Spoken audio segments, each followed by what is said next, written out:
जय हिंद। हम लोग आज लिपि में चलते हैं, यानी लिपि है क्या, लिपि के बारे में। लिपि क्या है, लिपि का अर्थ और भाषा और लिपि में अंतर।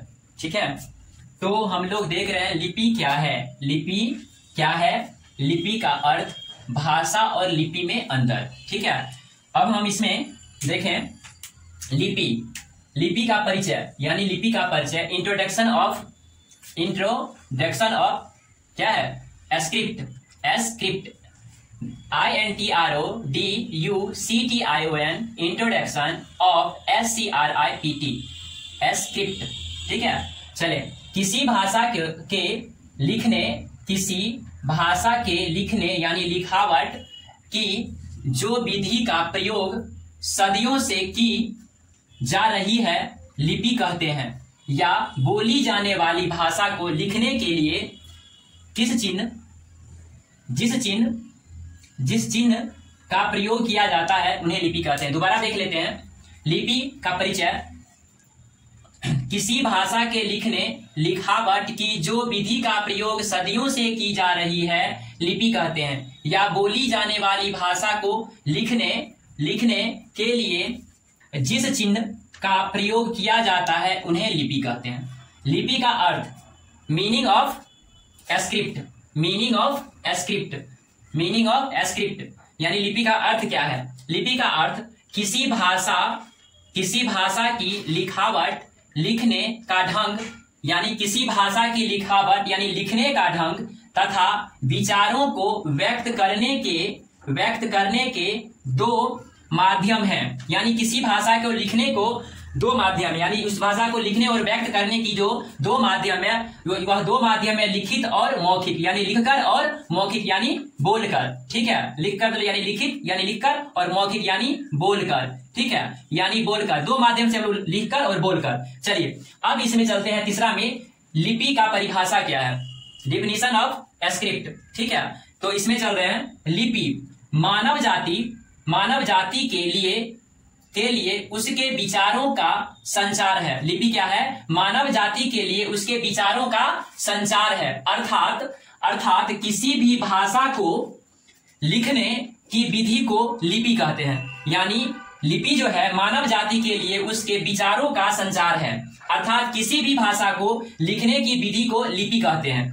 हर भाषा की अपनी एक अलग लिपि होती है, यानी हर भाषा की अपनी अपनी लिपि होती है, उसे हम आगे देखेंगे। यानी लिपि होती है हर भाषा की। अब हम बात कर रहे हैं लिपि के प्रकार। अब लिपि के प्रकार कितने हैं, यानी लिपि के जो प्रकार है, नंबर 1 में चित्रलिपि। चित्रलिपि जो है, यह लिपि क्या है, चित्रलिपि, यह लिपि चीन, जापान एवं कोरिया में प्रयुक्त की जाने वाली लिपियां हैं। यानी यह लिपि, चित्रलिपि का जो प्रयोग होता है, यह लिपि चीन, जापान एवं कोरिया में प्रयुक्त की जाने वाली लिपियां हैं। नंबर 2 में ब्राह्मणी लिपि। ब्राह्मणी लिपि जो है, ये देवनागरी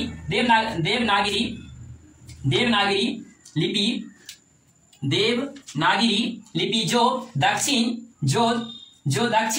एशिया एवं दक्षिण पूर्व एशिया में प्रयुक्त की जाने वाली लिपियां हैं। यानी ब्राह्मणी लिपि जो है देवनागरी, जो दक्षिण एशिया एवं दक्षिण पूर्व एशिया में प्रयुक्त की जाने वाली लिपियां हैं। चलिए अब तीसरा में फोनेशियन लिपि, यानी फोनेशियन लिपि यूरोप, मध्य एशिया एवं उत्तरी अफ्रीका में प्रयुक्त की जाने वाली लिपियां हैं। यानी फोनेशियन लिपि जो है यूरोप, मध्य एशिया एवं उत्तरी अफ्रीका में प्रयुक्त की जाने वाली लिपियां हैं, यानी प्रयोग की जाने वाली लिपियां हैं। नोट में देखेंगे, लिपियों की गहराई में जाने से, यानी लिपियों की गहराई में जाने से पता चलता है कि संसार में तीनों लिपियां अलग अलग क्षेत्रों में विकसित हुई है। यानी तीनों जो लिपियां हैं जो अलग अलग क्षेत्रों में विकसित हुई है, यह लिपि तीनों कौन कौन है, चित्रलिपि, ब्राह्मणी लिपि और फोनेशियन लिपि। ठीक है, यानी तीनों जो लिपियां हैं जो अलग अलग क्षेत्रों में विकसित हुआ है, जो पर्वतों एवं मरुस्थलों द्वारा एक दूसरे से अलग अलग स्थित है। ये जो है एक दूसरे से अलग अलग तीनों लिपियां हैं, चित्रलिपि का अलग, ब्राह्मणी लिपि का अलग और फोनेशियन लिपि का अलग अलग है अपना। अब हम लोग चलेंगे विश्व विश्व के कुछ लिपियों के नाम, यानी विश्व के जो कुछ लिपियां हैं उनके नाम। अब भाषा और लिपि, यानी भाषा है, कौन सी भाषा है जिसकी लिपियां क्या है उसे हम लोग देखेंगे, भाषा और लिपियां। अब हिंदी में सबसे पहले हिंदी देवनागरी, संस्कृत भी है देवनागरी, मराठी देवनागरी, नेपाली देवनागरी, अंग्रेजी का जो भाषा है रोमन है, ठीक है। फ्रेंच का जो भाषा है रोमन है, यानी फ्रेंच जो है रोमन है, लिपि इसका फ्रेंच, भाषा फ्रेंच, इसका रोमन, अंग्रेजी का रोमन, ठीक है। जर्मन का रोमन, स्पेनिश का भी है रोमन, ठीक है। पंजाबी का जो है, पंजाबी भाषा जो है इसका लिपि जो है गुरुमुखी, क्या है गुरुमुखी। उर्दू जो भाषा है इसका जो लिपि है फारसी है, कौन सा लिपि है फारसी है। अरबी जो लिपि है, यानी अरबी जो भाषा है इसकी जो लिपियां हैं वो भी फारसी है। चलें फिर भाषा और लिपियां, अब चलेंगे रूसी का, रूसी ही है, ठीक है। बुल्गेरियन जो है भाषा उसकी जो लिपि है रूसी है। सिंधी जो है ये देवनागरी और फारसी है। उसके बाद कश्मीरी में है फारसी। तमिल में जो है ब्राह्मणी लिपि है। उसके बाद कन्नड़ और ब्राह्मणी दोनों लिपियां हैं। कोकरी में देवनागरी और बोंडो में देवनागरी। उसके बाद मैथिली में देवनागरी और मैथिली। उसके बाद तेलुगु में ब्राह्मणी और मणिपुरी में मणिपुरी। ये सारे भाषाएं हैं, ये सारे भाषाएं हम लोग देख लेंगे, ठीक है। हाँ, अब अगला है भाषा और लिपि में अंतर। भाषा 5वां नंबर क्वेश्चन है, भाषा और लिपि में अंतर। भाषा और लिपि में अंतर। भाषा जो है, भाषा भावों और विचारों को ध्वनि संकेतों के द्वारा व्यक्त करने का एक साधन है। भाषा क्या है, भाषा भावों और विचारों को ध्वनि संकेतों के द्वारा व्यक्त करने का एक साधन है। लेकिन लिपि क्या है, लेकिन लिपि उस भाषा का लिखित रूप देने की व्यवस्था है। यानी भाषा और लिपि में अंतर क्या है, यानी भाषा जो है भाषा भावों और विचारों के ध्वनि संकेतों के द्वारा व्यक्त करने का एक साधन है।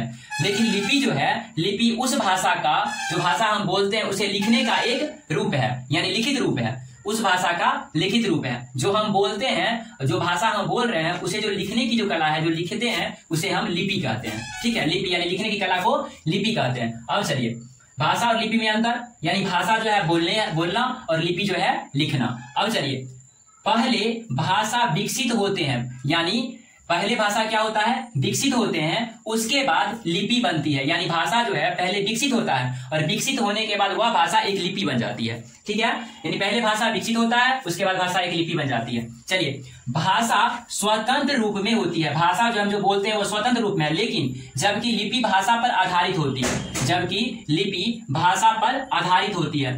भाषा सर्व होती है, यानी सर्व यानी सुनने योग्य होती है, यानी हम सुनते हैं वो भाषा है। लेकिन जबकि लिपि जो है भाषा दृश्य यानी लिख करके देखने योग्य है, यानी देखते हैं, ठीक है।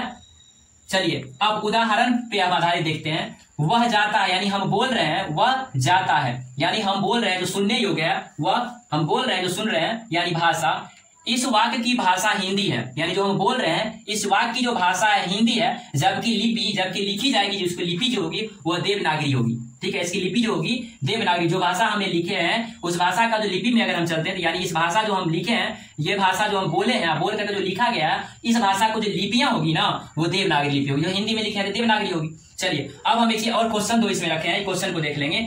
भारत की राष्ट्रीय लिपि, यानी जो हमारे भारत है ना, भारत की राष्ट्रीय लिपि की अगर बात की जाए तो कौन सा है, देवनागरी है, ठीक है। सबसे प्राचीन लिपि की अगर बात की जाए तो ब्राह्मणी लिपि है, ठीक है। तो एक बार इसे हम देख लें, यानी भाषा और लिपि में अंतर। भाषा भावों और विचारों को ध्वनि संकेतों द्वारा व्यक्त करने का एक साधन है, लेकिन लिपि उस भाषा का लिखित रूप देने की व्यवस्था है। पहले भाषा विकसित होते हैं, उसके बाद लिपि बनती है। भाषा स्वतंत्र रूप में होती है, जबकि लिपि भाषा पर आधारित होती है।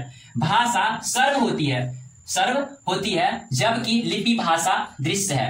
चलिए उदाहरण की अगर बात की जाए, वह जाता है इस वाक्य की जो भाषा है हिंदी है, जबकि इसकी लिपि जो होगी, लिखने की जो लिपि जो है वह देवनागरी है। चलिए अब इसमें क्वेश्चन दो दिए थे हमने, भारत की राष्ट्रीय लिपि की अगर बात की जाए तो देवनागरी है, और सबसे प्राचीन भारत की जो लिपियां हैं वह ब्राह्मणी लिपि है।